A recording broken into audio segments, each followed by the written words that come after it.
வெகுளியாக ஏதோ நாமளும் அரசியல்வாதி கருத்து சொல்லணுங்கிற ஒரு முறையில் அண்ணாமலை அவர்கள் கருத்து சொல்லி திரிகிறார். ஆனால் கூட இருக்காங்க பார்த்தீங்களா, ஒரு இடத்துல கூட இருக்கவங்க ஒருவர் செய்யக்கூடிய தவறை அல்லனா வாய் தவறி சொல்லக்கூடியதை திருத்துவதற்கு அவர்கள் துணிய வேண்டும் அல்லனா தெளிய வேண்டும்.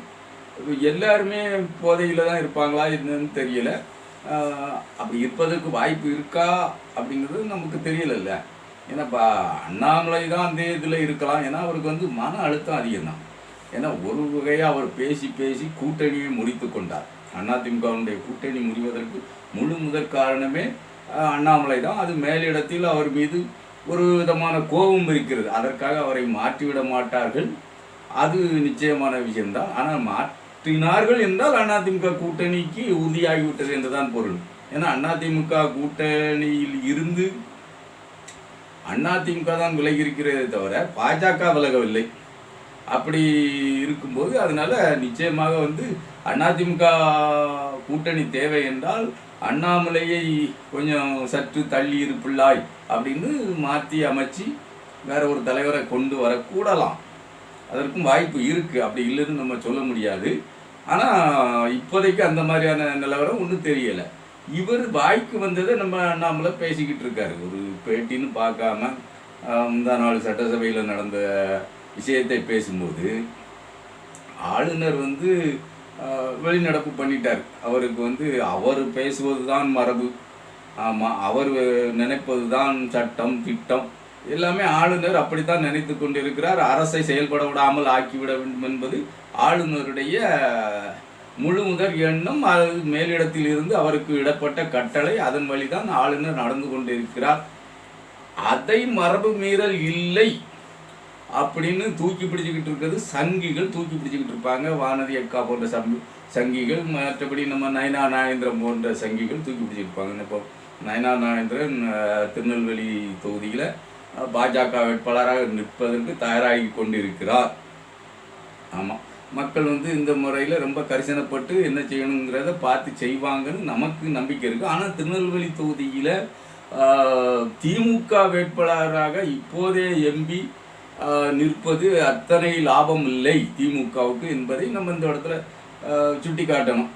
நம்ம பேச போகிற விஷயத்த பேசாமல் எதையோ தாண்டி நம்ம பேசிக்கிட்டு போகிறோம் அப்படிங்கிற எண்ணம் மற்றவங்களுக்கு வரக்கூடாது. பொதுவான அரசியலில் இதெல்லாம் சொல்ல வேண்டிய வந்துடுதுங்கும்போது நம்ம அதை சொல்லுதோம். இப்போ அண்ணாமலை என்ன பேசியிருக்காரு ஆளுநரை பற்றி அப்படிங்கிறத நீங்கள் பாருங்கள். அவர் ஆளுநரோட பிஹேவியர்லாம் பார்த்தா அவருடைய குடும்பத்தில் யாருக்காச்சும் சீட்டு வாங்கலாமான்னு ட்ரை பண்ணிட்டு இருக்காரு. ஆளுநர் அவர்கள் முறை தவறி நடந்து கொண்டதன் காரணமாக ஆளுநர் அவர்கள் அவையிலிருந்து வெளிநடப்பு செய்திருப்பதாகத்தான் நான் பார்க்கிறேன். இன்னைக்கு ஆளுநர் மாத்தி பேசலாம். ஆளுநர் பையன் பொண்ணுக்கு சீட் எதிர்பார்ப்பாருன்னு எனக்கு அப்படிதான் தோணுது இல்லைங்களா? அவர் ஆளுநரோட பிஹேவியர், அதாவது ஆளுநர் வெளிநடப்பு பண்ணினாராம்.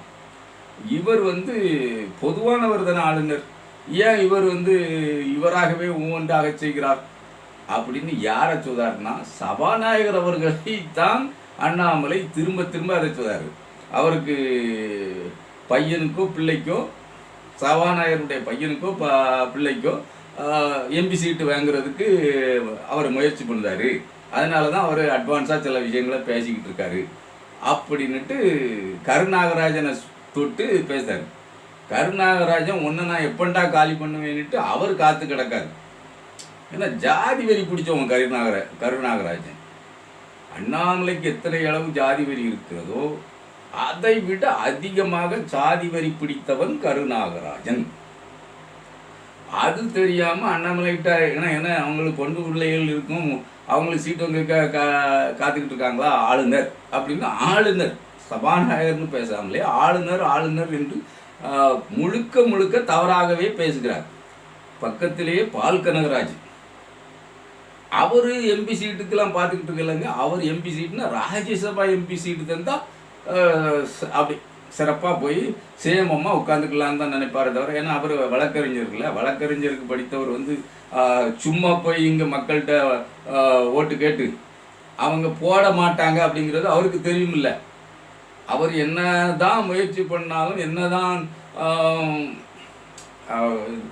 சாணியை பூசிக்கிட்டு உருண்டா கூட ஒட்டுத மண்ணு தானே ஒட்டும், எழுந்து ஒட்டாத மண்ணுக்கு எங்கே போய் அலை அப்படின்னு அவர் வழக்கறிஞர் கற்று தெளிந்து வரும்பதனால பால் கனகராஜ் அவர்கள் தேர்தலில் போட்டியிட விரும்பவில்லை, விரும்ப மாட்டார். குஷ்புவை போல அவர் ஒன்றும் இழித்த வாயர் அல்ல, அவர் திறம்பட கற்று தேர்ந்தவர். ஆகவே அவர் தேர்தலில் போட்டியிட விரும்ப மாட்டார். அவருக்கு ஏதாவது ஒரு ராஜ்யசபா சீட்டு அல்ல ஒரு கவர்னர் போஸ்ட் கிடைச்சா பழம் விழுந்து பழம் நழுவி பாலில் விழுந்துட்டு அப்படின்ட்டு ரொம்ப சந்தோஷமாக சிரிப்பார்.